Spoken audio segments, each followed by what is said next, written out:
La gestion de l'enherbement, elle repose sur une approche systémique avec en premier lieu la mise en place d'une rotation adaptée. Mais quand l'enherbement devient trop important, le désherbage mécanique il peut permettre de gérer la pression des adventices. Avant de se lancer dans le désherbage mécanique d'une parcelle, il est important de se poser plusieurs questions, et notamment est-ce que la densité des adventices présentes est suffisamment importante pour justifier un passage, et est-ce que ces adventices vont réellement impacter ou concurrencer la culture semée. Les herbicides tendent à être de moins en moins efficaces sur des adventices résistantes et la réglementation de plus en plus stricte, que ce soit sur le nombre de produits disponibles ou sur les doses autorisées. Il est de toute évidence nécessaire de revoir son rapport au salissement de la parcelle et de repenser sa conception du propre au champ.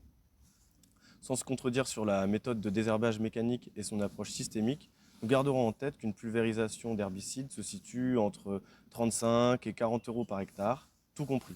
Main-d'œuvre, tracteur, produits. De manière générale, il faudra noter que tous les outils de désherbage mécanique sont un peu moins chers qu'un passage de pulvé, mais nécessitent plus de temps de travail, le début de chantier étant plus inférieur. Les outils de désherbage mécanique, ils agissent dans les premiers centimètres du sol de manière plus ou moins agressive. Donc il est généralement conseillé de semer un peu plus creux, par exemple 5 centimètres pour le maïs, et de légèrement augmenter la dose de semis. On conseille environ 10% en plus par rapport à la dose habituelle.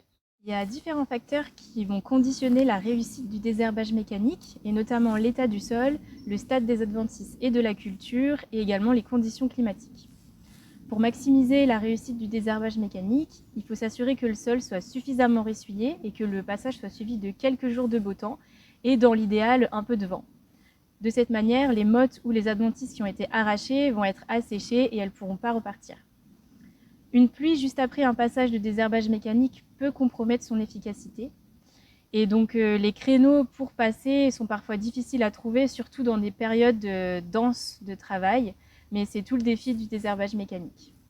Aujourd'hui, nous sommes accueillis par Régis Le Sieur à la SCEA des Terres de l'Indre à Favrol-en-Berry.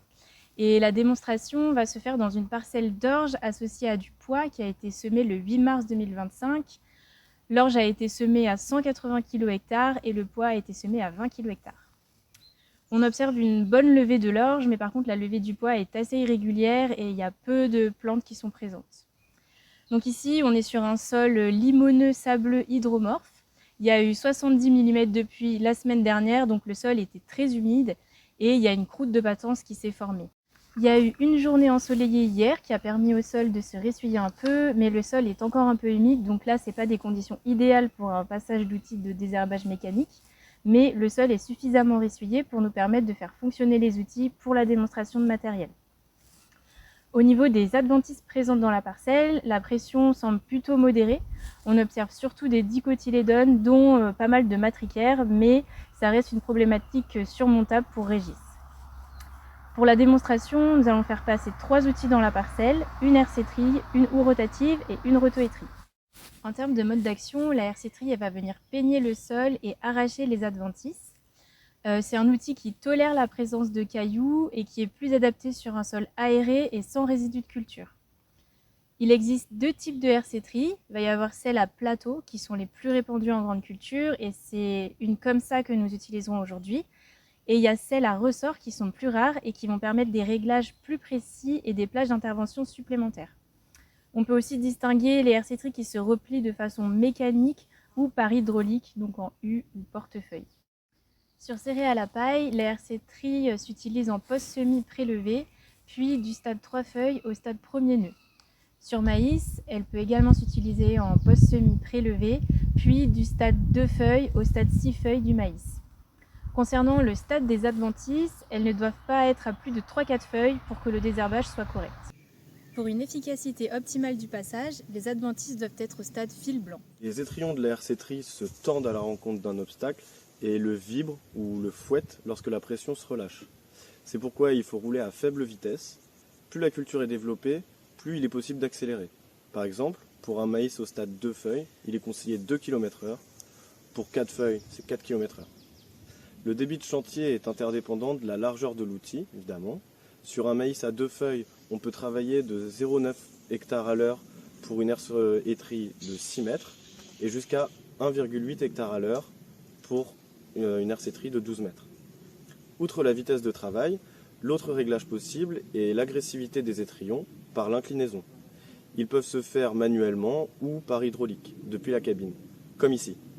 La plupart du temps, les RC-trilles sont équipées de roues de terrage. Plus elles sont proches du sol, plus elles sont agressives. L'attention particulière portée à ces trois éléments va être essentielle à un désherbage efficace. Évidemment, il faut travailler le plus droit possible, et ça c'est le rôle du troisième point hydraulique. Les RC-trilles demandent des puissances tracteurs raisonnables.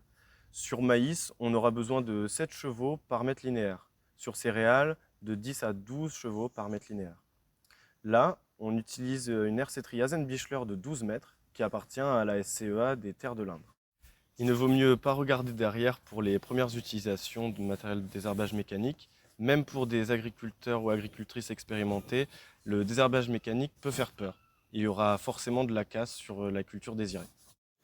Après passage, le résultat semble moyennement satisfaisant.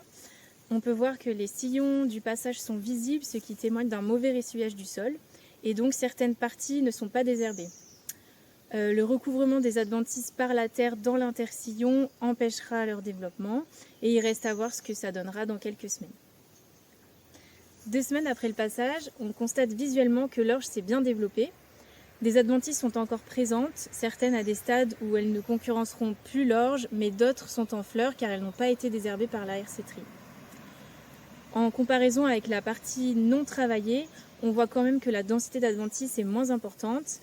Et par contre, la densité d'adventices, elle semble similaire à celle des zones qui ont reçu un ou plusieurs passages de rotoétrie et de houes rotatives. En 2023, le guide des coûts de revient des CUMA des Hauts-de-France, Grand Est et Centre-Val de Loire nous dit qu'en moyenne, une RC-trie classique coûte 11,13 € à l'hectare, pour une utilisation moyenne par an de 254 hectares.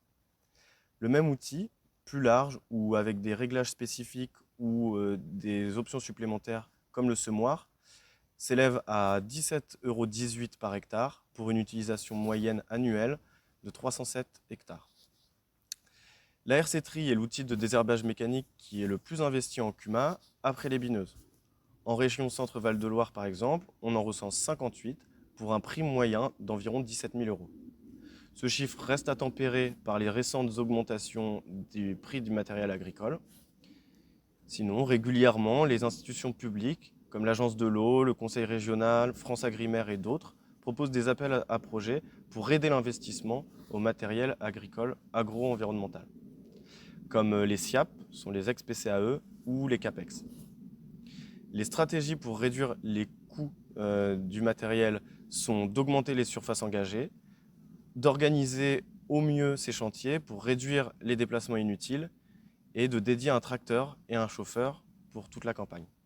Pour inciter au désherbage mécanique et simplifier l'utilisation des outils, la CUMA de la Rablésie en Indre-et-Loire a fait le choix de créer un pôle de désherbage mécanique. On y retrouve une RC-trie, une roue rotative et une rotoétrie. Les investissements, les engagements et les parts sociales sont tout rassemblés. Le tarif pratiqué en 2024 était de 14,14 € à l'hectare. Et comme toujours en CUMA, c'est l'organisation, la rigueur et la communication qui sont les clés du fonctionnement.